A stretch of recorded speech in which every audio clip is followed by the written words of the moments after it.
Hello everyone, Assalamu alaikum. I hope that all of you are doing good. Alhamdulillah, I'm fine by the grace of Almighty. This is your Rahman, University of Scholars, Department of English. In this live session, I will share with you that what is the problem actually, why can't we learn spoken English?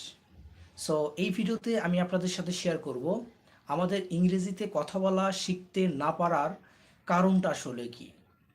আমাদের ইংরেজিতে কথা বলতে না পারার কারণটা কি সেটাই এই ছোট্ট একটি ভিডিওতে, ছোট্ট একটি লাইভ সেশনে শেয়ার করব। যারা এই মুহূর্তে লাইভে যুক্ত হচ্ছেন কমেন্টে জানাতে পারেন আপনি কোথা থেকে যুক্ত হচ্ছেন এবং আপনার ইংরেজিতে কথা বলতে না পারার কারণটা কি। এরপরে আমি আলোচনা করব।